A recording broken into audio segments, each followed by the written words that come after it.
Boy oh boy guys, am I excited to bring this episode. The biggest Ymir update has just released earlier today, and it comes with a whole host of groundbreaking major features, but also comes with a lot of small changes that will make a considerable difference in the game. So in this video, I'm going to cover in detail all the changes that have been added in this update. So let's get into it. So first off, we have the introduction of capital buildings. So these have been hinted at by RonkyPork for quite a while now. In the last 2 to 3 months, we've seen screenshots of what these will look like, and it looks like they have stayed the same, with the main palace building where you'll generate state power, and then you've got the auxiliary support buildings that will replace the policies that you would have before. So instead of, for example, enacting ministers policy, you'll now actually place a building where you'll hire ministers. So this is a simple and nice and easy. If you've been following the previous ones, you'll understand what this is. Another thing to add about these buildings is the addition of being able to move them and place them however you like, which I really appreciate. So you can have them as one long building with all the auxiliary buildings all snapping together, or you can place the buildings separately and create like a nice compound. So this just gives you, in your capital, because these buildings can only be built in the capital, it just gives your capital the way for you to create it however you want, which I really like. So the next set of important features to talk about is how nation growth has been decided.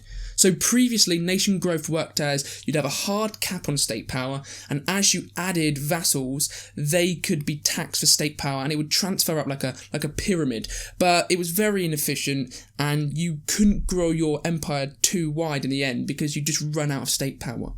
So now instead, you generate state power through these capital buildings. And so you hire vassals in the same way, having them underneath you and being able to tax them and whatnot. But these vassals can generate state power through their own capital buildings, and so can you. And so now state power is no longer the limiting factor in continental growth. So in fact, if you have everybody generating state power through these capital buildings, you can grow huge continental empires. But in the early game, it's much harder to build these capital buildings because you just don't have the techs or the resources to get them built. So instead, you will remain as small nations, or what they're now being called as city-states. And so instead, there's been an introduction of a new technology called alliance marriages, which lets you ally with other city-states, creating a sort of bond. So it's not a nation, but it's a bond of players who are all agreeing to help each other out. So up next, for the last, what I'd say is absolutely game-changing feature, is regional territories and regional centres.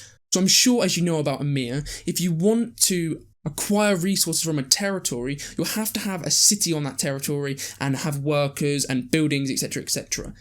What has been changed in this brilliant update is the addition of regional territories. So instead of having a hard limit on the amount of cities you can have, again due to state power, now you have your capital, and around your capital you will settle regional territories. These aren't cities. Think of them as small villages or hamlets which can acquire the primary level of resources, so agricultural goods, minerals, certain food types, all of this, and then they can send it back to the capital. So you're able to access goods that are on that tile without actually having a city on the tile. You can't build too many of these. I think the limit's around 2 or 3 per city, but they're really important, and they really make the game more realistic, but also, in my opinion, more fun, because it was frustrating to own a large amount of land and not be able to use it due to a lack of state power. So continuing with this topic, there has now been an addition of regional centres. Instead of having cities and capital, now you have regional centres which have different sizes. So you have hamlet, village, town and city, and the different type of regional centre. So for example, a town has access to higher level capital buildings than a village or a hamlet.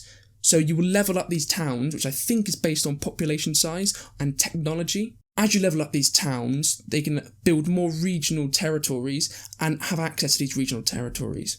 Again, sticking to this topic, transfers of goods through the cargo system has now been made obsolete. So you no longer have access to the cargo system. And that is because it was simply overshadowed by the markets, which are much easier to use and much more efficient to use. Instead, regional territories will now automatically provide the goods they produce to their regional centre, which is most likely going to be your capital. Now, you will set a maximum limit of how much of the resource you want to send. So, for example, let's say you're producing wheat in one of your regional territories. You will say you want to automatically send 50 bundles per tick. Or if you want to send none and leave it all in that centre, you can. One last thing about regional territories is you now can't build industries in these areas, which I think is fair enough. There's been a full overhaul of the legitimacy feature in Ymir. From before, legitimacy was based on your leader's wealth and your military power. Now it has been changed by the implementation of full oligarchy. So these regional territories and regional centres will have powerful porcos who run them, such as oligarchs. These oligarchs will want special privileges for them to run such towns and cities, and so they will need extra wealth and extra privileges to provide you the power you need to lead. This is where the legitimacy now comes from. Sticking with this theme, we now have the officials and state employees being way more important. Previously in Ymir, you had the option to pay extra wages for state employees, but it wasn't a necessary thing to do at all. It would just help them be able to buy more goods. Now you have a lot more officials and state employees, and they're also more important as they run your palace and your other regional centre buildings. Now, just like oligarchs, if you aren't paying a pretty high wage or giving your state employees better privileges, they will actually generate more loss of wealth due to official corruption. This is now important as it means paying the state employees will be a budget thing you have to think about. There has now also been a shake-up with the early game economic features. The gift economy has been changed to have a new feature called community work. This now makes gift economy much more realistic by assigning a resource which is called community work. So it sort of works like the budget and the money, but obviously you don't have money in the community work, the gift economy era. How it works is the amount of porcos you have will dictate the amount of this budget you have access to. So, for example, maintaining houses and walls will take up your budget because that represents the workers having to actually maintain that area. They're not getting paid to do it, but it's simply them saying they are working, and one porco can't do a million things. So it is a sort of money system for the gift economy era, which I really think is a good idea. It removes exploits and it just makes it feel more realistic being in that period. Following on from that, there has also been a change to how early game fair exchange economy works.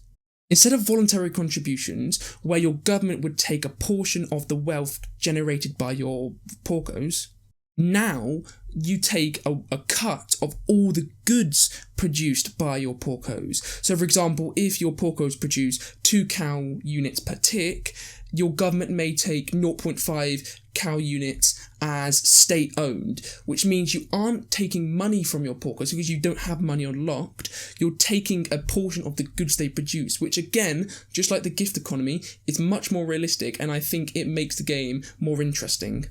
The political side of the game has now been changed up too, with all players being assigned as city-states until the Bronze Age. This will affect the political policies you have access to, but also just gives you a nice roleplay perspective, because once you leave the Bronze Age, you'll have the ability to change your government type, maybe go into a republic, or more authoritarian style of government. And speaking of that, there is now new government policies that let you lean to one side or the other.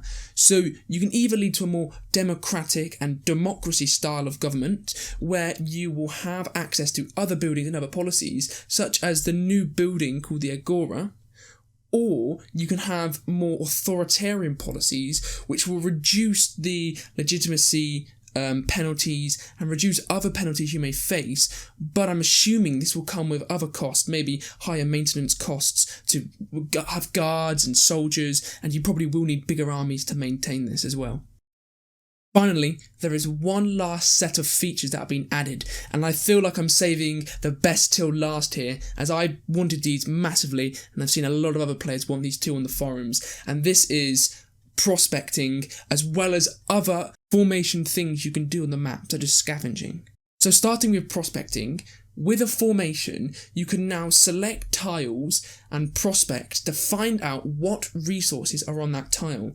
This will save locally on the device, meaning once you come back, you can scout a large amount of the map and still see and click on them and see what's available there. Following this, you can now scavenge on the tiles with formations. So if you, for example, find there is maybe gold on one tile, you can send a formation there and mine some of that gold and bring it back, some of the golden ore. But more important things you can do with this is scavenging for crops. So if you find on one of the tiles there is maybe wheat, which you can grow in your tile, but you just don't have access to, instead of before where you'd have to settle a city, take the wheat and then come back, which is painful, irritating, you can now send out a formation, take some of the wheat seeds, bring them back to your capital and grow that crop there. So this is really, really important. This is a small feature, but the scavenging and prospecting features really, really important. The victory conditions have now also been changed up too.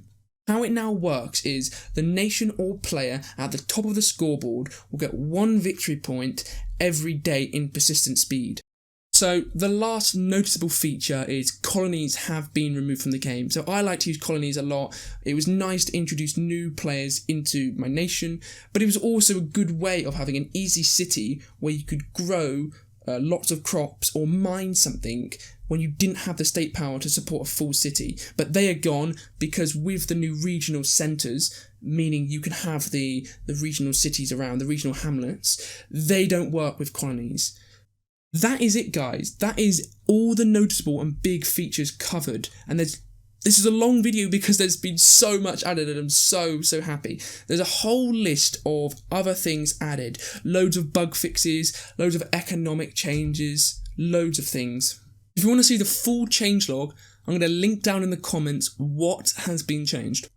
So guys, I hope you enjoyed the episode and you are just as excited as I am to get on the Ymir servers and play, because in 2 days time there is going to be the first server, server 1, reset, and this update will be added, and then as the other servers start to complete and reset, the update will come to them as well. So before you go, I want to say I will be now recording an Ymir playthrough series on the multiplayer server 1, so if you are really interested in joining, I'd be happy to have people join my nation and we play together. But just watching, I'd really appreciate that if you guys would watch, as I'm really excited to record that and it would be nice to know you guys enjoy watching them too. So guys, thanks for watching this episode. If you've enjoyed it and found this video useful, if you could please give it a like, I'd really appreciate that. And if you are new to the channel and you're interested in Ymir content, like I just said, I plan to upload much more and keep up with the updates. So please subscribe to the channel and turn notifications on so you can get notified when I get more content out.